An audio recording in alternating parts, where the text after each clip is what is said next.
Remue ménage. Remue ménage.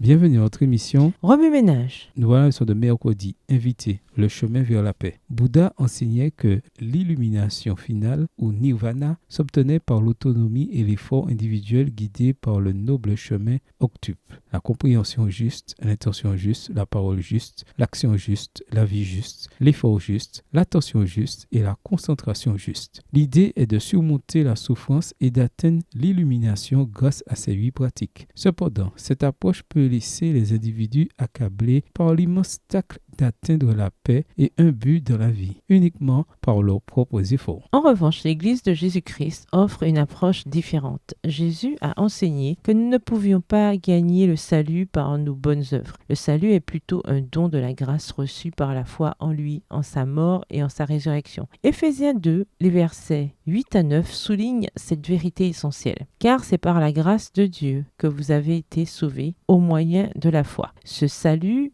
ne vient pas de vous. Il est un don de Dieu. Il n'est pas le résultat de vos efforts et ainsi personne ne peut se vanter. Les efforts humains ne peuvent tout simplement pas mener au salut car, comme le souligne Romains 3, le verset 23, tous sont péchés et sont privés de la présence glorieuse de Dieu. Sans la grâce de Dieu, pour la sauver, chaque personne est déjà coupable de péché et éternellement perdue. Les Écritures appellent Jésus le prince de la paix, Ésaïe 9, verset 6. En tant que tel, il sait certainement comment l'apporter. Dans Matthieu 11, verset 28 à 30, il lance cette invitation. Venez à moi, vous tous qui êtes fatigués de porter un lourd fardeau, et je vous donnerai le repos. Prenez sur vous mon joug et laissez-moi vous instruire, car je suis doux et humble de cœur, et vous trouverez le repos pour vous-même. Le joug que je vous invite à prendre est facile à porter et le fardeau que je vous propose est léger. Au lieu de nous laisser lutter seuls, Jésus nous offre la paix. Une paix qui est le fondement de la spiritualité et non simplement son but. Souvent, les gens croient que la paix intérieure viendra après qu'ils auront surmonté leurs difficultés. Mais l'Évangile promet la paix avant la lutte et la victoire. C'est cette paix qui conduit le croyant à la victoire finale. Le livre Vers Jésus ou Le meilleur chemin déclare « Ce qu'il vous faut, c'est la paix, c'est le pardon du ciel, c'est l'amour divin dans votre âme. Cette paix, l'argent ne saurait la procurer, l'intelligence ne saurait y conduire, la sagesse ne peut y atteindre. Jamais vous ne pourrez l'obtenir par vos efforts. Mais Dieu vous l'offre à titre de don, sans argent, sans rien payer. » Ésaïe 55, le verset 1. Elle vous appartient si vous voulez seulement étendre la main pour vous en saisir. Extrait du livre Vers Jésus, au chapitre 6 à la page 76, livre écrit par Ellen G. White. L'assurance de la paix donnée gratuitement et immédiatement par le Christ est ce que le bouddhisme s'efforce d'atteindre. Au lieu de compter sur les efforts personnels, le message de Jésus offre la grâce, le pardon et la vie éternelle comme des dons à recevoir par la foi. Jésus offre ce qu'aucun de nous ne peut produire par lui-même. Remue ménage. Question à méditer. Comment recevons-nous la paix que Jésus nous offre? Comment aideriez-vous quelqu'un qui suit une autre religion à prendre conscience de son besoin de Jésus? Au revoir.